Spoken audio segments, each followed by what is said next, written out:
नमस्कार दोस्तों, स्वागत है आपका हमारे इस स्पिरिचुअल जर्नी चैनल में, जहां हम रोज़ाना प्रेरणादायक कहानियां और धार्मिक ज्ञान साझा करते हैं।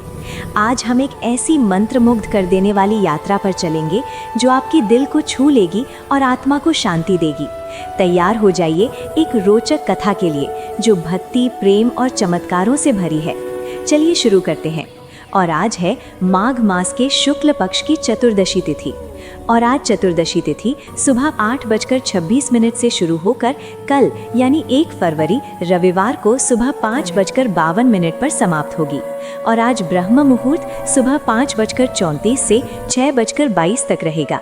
सूर्योदय होगा सुबह 7:11 पर, सूर्यास्त होगा शाम 6:09 पर और राहु काल आज सुबह 9 बजे से 10:30 तक रहेगा। अब तक की सभी कथाओं को सुनने के लिए और कमेंट्स करने के लिए आप सबका बहुत बहुत धन्यवाद। आइए सुनते हैं देवी दैनिक भक्ति की कहानी। इस कहानी को देवी माँ कहती थीं और प्रभु विष्णु सुनते थे। एक दिन प्रभु विष्णु को किसी काम के लिए बाहर जाना पड़ा तो देवी माँ कहने लगी कि प्रभु, मेरा तो 12 वर्ष का दैनिक भक्ति है, अब आप बाहर जाएंगे तो मैं अपनी कहानी किसे सुनाऊंगी। तब विष्णु ने कहा कि देवी, आप कुएं की दीवार पर जाकर बैठ जाना और वहां पर जो भी महिलाएं पानी भरने आएंगी उन्हें अपनी कहानी सुना दिया करना। देवी माँ कुएं की दीवार पर जाकर बैठ गईं। तभी एक महिला आई। उसने रेशम की जरी वाली साड़ी पहन रखी थी और चांदी का घड़ा ले रखा था। देवी माँ उसे देखकर कहने लगी, बहन, मेरी 12 वर्ष की दैनिक भक्ति सुन लो। पर वो महिला बोली कि मैं तुम्हारी दैनिक भक्ति सुनूंगी तो मुझे घर जाने में देर हो जाएगी और मेरी सास मुझसे झगड़ा करेगी, इसलिए उसने कहानी नहीं सुनी और अपने घर चली गई।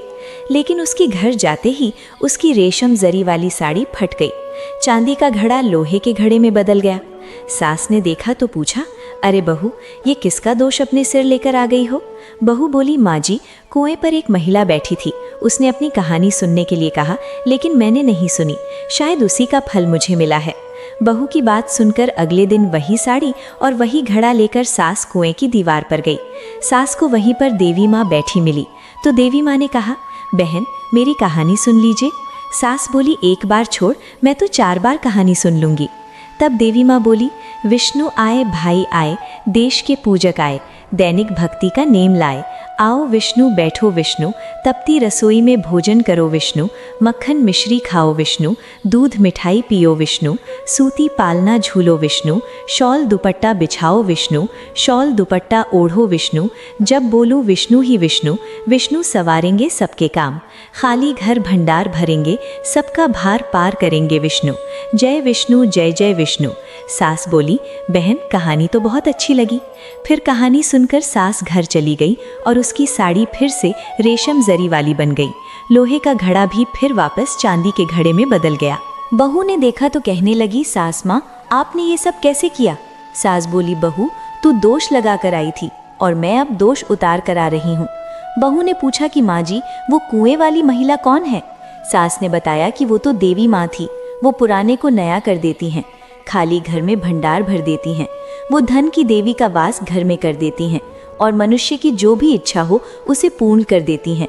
बहू बोली, माँ जी, फिर तो ऐसी कहानी मुझे भी सुना दो। सास बोली कि ठीक है, तुम भी सुनो। फिर सास ने कहानी शुरू की। विष्णु आए भाई आए, देश के पूजक आए, दैनिक भक्ति का नेम लाए। आओ विष्णु बैठो विष्णु, तपती रसोई में भोजन करो विष्णु, मक्खन मिश्री खाओ विष्णु, दूध मिठाई पियो विष्णु, सूती पालना झूलो विष्णु, शॉल दुपट्टा बिछाओ विष्णु, शॉल दुपट्टा ओढ़ो विष्णु, जब बोलूं विष्णु ही विष्णु, विष्णु सवारेंगे सबके काम, खाली घर भंडार भरेंगे, सबका भार पार करेंगे, बोलो विष्णु जय जय विष्णु। कहानी सुनकर बहू बोली, माँ जी, कहानी तो बहुत अच्छी है। सास ने कहा, ठीक है, अब से हम इस कहानी को रोज किया करेंगे। अब सास बहू रोज सुबह उठती, नहाती धोती और पूजा करने के बाद दैनिक भक्ति की देवी माँ की कहानी कहती। एक दिन की बात है, उनके यहाँ पड़ोस की एक महिला आई और बोली कि बहन, जरा सी आग तो देना। तो बहू बोली कि आग तो अभी हमने जलाई ही नहीं। पड़ोसन बोली, तो फिर तुम सुबह 4 बजे से उठकर क्या कर रही हो। तो उन्होंने कहा कि हम तो सुबह सुबह उठकर पूजा करते हैं, फिर देवी माँ की दैनिक भक्ति की कहानी कहते हैं। पड़ोसन ने उनकी बात सुनकर फिर कहा कि देवी माँ की कहानी कहने से तुम्हें क्या मिला। तब वे दोनों बोली कि देवी माँ की कहानी कहने से घर में भंडार भर जाते हैं, सारे काम पूर्ण हो जाते हैं, मन की इच्छा भी पूरी होती है। पड़ोसन ने कहा, बहन अगर ऐसा है तब तो फिर मुझे भी कहानी सुना दो। तब बहू बोली कि ठीक है, तुम भी ये कहानी सुन लो। विष्णु आए भाई आए, देश के पूजक आए, दैनिक भक्ति का नेम लाए, आओ विष्णु बैठो विष्णु, तपती रसोई में भोजन करो विष्णु, मक्खन मिश्री खाओ विष्णु, दूध मिठाई पियो विष्णु, सूती पालना झूलो विष्णु, शॉल दुपट्टा बिछाओ विष्णु, शॉल दुपट्टा ओढ़ो विष्णु, जब बोलूं विष्णु ही विष्णु, विष्णु सवारेंगे सबके काम, खाली घर भंडार भरेंगे, सबका भार पार करेंगे विष्णु, जय विष्णु जय जय विष्णु। पड़ोसन ने इस कहानी को सुना तो कहने लगी, बहन कहानी तो बहुत अच्छी लगी। अब वो पड़ोसन भी दैनिक भक्ति देवी माँ की कहानी कहने लगी। कहानी कहने से देवी माँ ने पड़ोसन के भी धन के भंडार भर दिए। देखते ही देखते अब तो पूरे मोहल्ले में दैनिक भक्ति की कथा चल पड़ी और हर किसी की मनोकामना पूर्ण होने लगी। हे देवी माँ, जैसे आपने उन सभी के भंडार भरे, वैसे ही हमारे भी भरना। कहानी कहने वाले, सुनने वाले और हुंकार भरने वाले सबके भरना। सभी प्रेम से बोलिए, देवी माँ की जय। अब सुनिए माघ मास महात्म्य में 28वां अध्याय। वशिष्ठ जी कहने लगे कि हे राजा दिलीप, बहुत से जन समूह सहित अछूत सरोवर में स्नान करके सुखपूर्वक मोक्ष को प्राप्त हो गए। तब लोमस जी कहने लगे, संसार रूपी इस तीर्थ राजा को सभी श्रद्धा पूर्वक देखो। यहाँ पर 33 कोटि देवता आकर आनंद पूर्वक रहते हैं।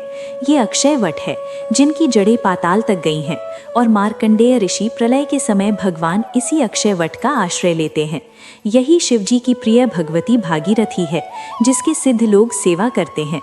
ये गंगा स्वर्ग के हेतु पताका है, इसका जल पीकर मनुष्य मुक्त हो जाते हैं। हे मुनि, सभी प्राणी इस नदी को यमुना से मिली हुई पाते हैं।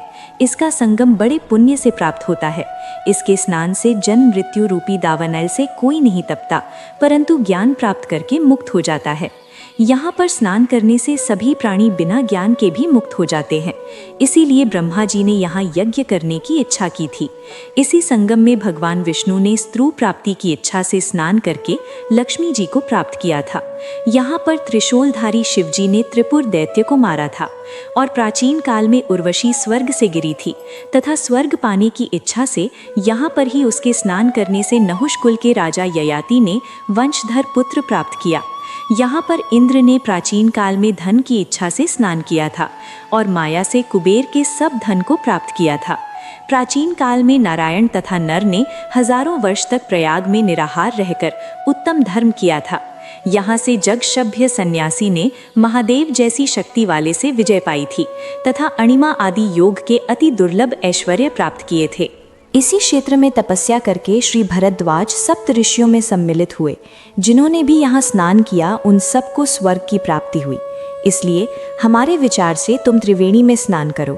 इस स्नान से पहले किए हुए तुम्हारे सब पाप नष्ट हो जाएंगे और संपूर्ण वैभवों को तुम प्राप्त हो जाओगे।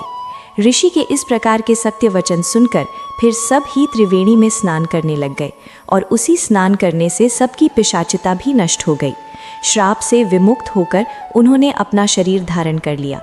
वेद निधि ने अपनी संतान को देखकर प्रसन्नचित होकर लोमस जी को संतुष्ट किया और कहा कि आपके अनुग्रह से ही ये श्राप से विमुक्त हुई हैं। अब आप इन बालकों के योग्य धर्म को भी कहिए। तब लोमस जी ने कहा कि इस युवा कुमार ने वेदों का अध्ययन समाप्त कर लिया है, इसलिए इन कन्याओं के प्रीतिपूर्वक कर कमलों को ग्रहण करें। तब लोमस जी तथा अपने पिताजी की आज्ञा से इस ब्रह्मचारी ने 5 कन्याओं से विवाह किया और इन कन्याओं के सब मनोरथ पूर्ण हुए। जिनके घर में भी लिखा हुआ ये महात्म्य पूजा जाता है वह नारायण ही पूजे जाते हैं। पुष्कर तीर्थ में, प्रयाग में, गंगा सागर में, देवालय में, कुरुक्षेत्र में तथा विशेष करके काशी में इसका पाठ तो अवश्य ही करना चाहिए। पुष्कर तीर्थ में ग्रहण के अवसर पर इसके पाठ का 2 गुना फल मिलता है और मरने पर वैष्णव पद को प्राप्त होता है।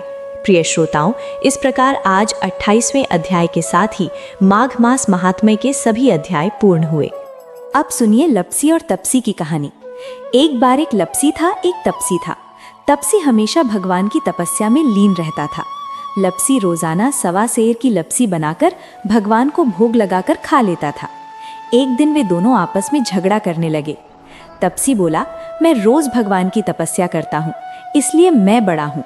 लपसी बोला, मैं रोज भगवान को सवा सेर लपसी का भोग लगाता हूँ, इसलिए मैं बड़ा हूँ। नारद जी वहां से गुजर रहे थे। दोनों को झगड़ा करता देख उनसे पूछा कि तुम दोनों झगड़ा क्यों कर रहे हो। तब लपसी ने खुद को बड़ा होने का कारण बताया और तपसी ने भी खुद को बड़ा होने का कारण नारद जी को बताया। सुनकर नारद जी बोले, तुम्हारा फैसला तो मैं कर दूंगा।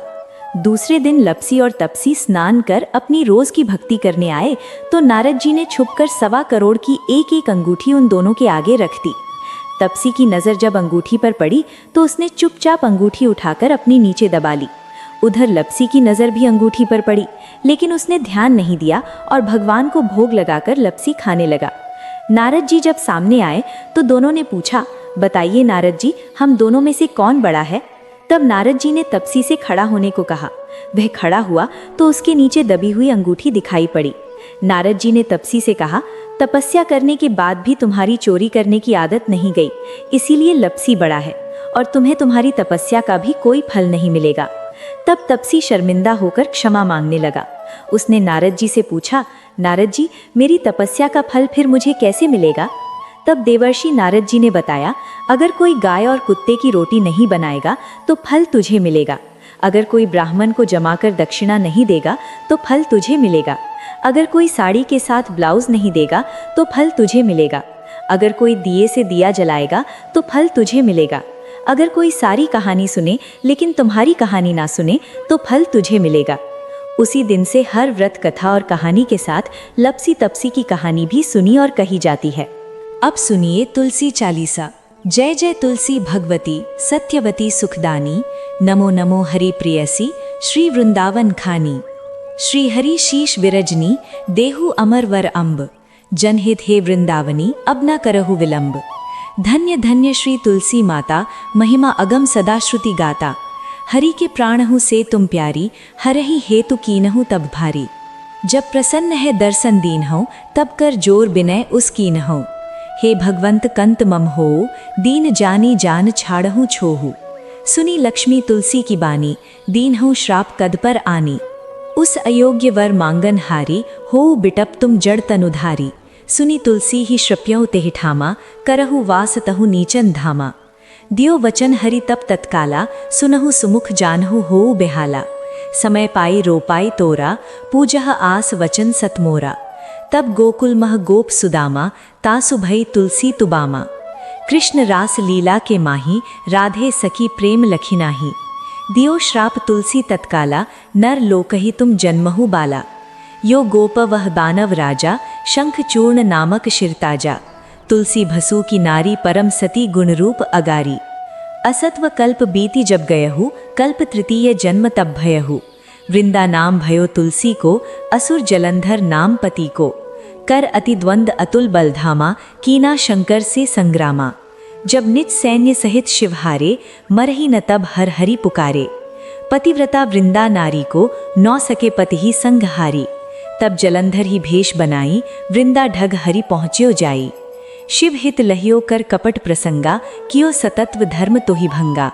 भयो जलंधर कर संघारा, सुनी उर शोक उपारा तेह क्षण। दियो कपट हरि तारी, लख्यो वृंदा दुख गिरा उचारी। जलंधर जस हयो भीदा, सोई रावण तस हरहि सीता। अस प्रस्तर समहृदय तुम्हारा, धर्म खंडी मम पतिह संहारा। यही कारण लह श्राप हमारा, होवे तनु पाषण तुम्हारा। सुनी हरि तुरत ही वचन उचारे, दियो श्राप बिना विचारे। लख्यू न निज करतूत पति को, छल न चाहियो जब पार्वती को। जड़मति तू अस हो जड़ रूपा, जग में तुलसी बिटप अनूपा। धग हु रूप हम शालिग्रामा, नदी गंडकी बीच ललामा। जो तुलसी दल हम चढ़ेबो, सब सुख भोग परमपद पैहेबो। बिनु तुलसी हरि जलत शरीरा, अतिशय उठत शीश उर्पीरा। जो तुलसी दल हरि सिर धारत, सो सहस्र घट अमृत दारत। तुलसी हरि मन रंजन निहारी, रोग दोष दुख भंज निहारी। प्रेम सहित हरि भजन निरंतर, तुलसी राधा में ना अंतर। व्यंजन हो 56 प्रकारा, बिनु तुलसी दल ना हरह प्यारा। सकल तीरथ तुलसी तरु झाही, लहत मुक्ति जन संशय नाही। कवि सुंदर एक हरि गुण गावत, तुलसही निकट सहस गुण पावत। बसत निकट दुर्वासा धामा, जा प्रयासते पूर्व ललामा। पाठ करह जो नित नर नारी, होहे सुख भाय त्रिपुरारी। तुलसी चालीसा पढ़े तुलसी तरु गृह धारी, दीप दान कर पुत्र फल पावई, बंध्य नारी सकल दुख दरिद्री। हरिहारहि परम प्रसन्न, आश धन जन लड़ह कर बसा, पूर्ण अत्र लाहियो अभिमत। फल जगत मह लाहियो पूर्ण सब काम, जेह दल अर्पिह तुलसी, तह सहस बसह हरि राम। प्रेम से बोलिए तुलसी महारानी की जय। अब सुनिए आरती श्री भागवत भगवान की है। आरती पापियों को पाप से है तारती। श्री भागवत भगवान की है आरती, पापियों को पाप से है तारती। ये अमर ग्रंथ, ये मुक्ति पंथ, ये पंचम वेद निराला, नवज्योति जलाने वाला। हरि नाम यही हरि धाम यही, हरि नाम यही हरि धाम यही, यही जग मंगल की आरती। पापियों को पाप से है तारती, श्री भागवत भगवान की है आरती, पापियों को पाप से है तारती। ये शांति गीत पावन पुनीत, पापों को मिटाने वाला, हरिदर्श दिखाने वाला, ये सुख करनी ये दुख हरनी, ये सुख करनी ये दुख हरनी। श्री मधुसूदन की आरती, पापियों को पाप से है तारती। श्री भागवत भगवान की है आरती, पापियों को पाप से है तारती। ये मधुर बोल जग फंद खोल, सन्मार्ग दिखाने वाला, बिगड़ी को बनाने वाला। श्री राम यही घनश्याम यही, श्री राम यही घनश्याम यही, यही प्रभु की महिमा की आरती। पापियों को पाप से है तारती, श्री भागवत भगवान की है आरती, पापियों को पाप से है तारती। श्री भागवत भगवान की है आरती, पापियों को पाप से है तारती। श्री भागवत भगवान की है आरती, पापियों को पाप से है तारती। भक्तगण, आपको ये कथाएं कैसी लगी हमें कमेंट करके जरूर बताना। अगर आपको कथाएं अच्छी लगती हैं तो वीडियो को लाइक कीजिएगा और साथ ही चैनल को जरूर सब्सक्राइब कीजिएगा। मिलते हैं अगली कथा में। राधे राधे भक्तगण।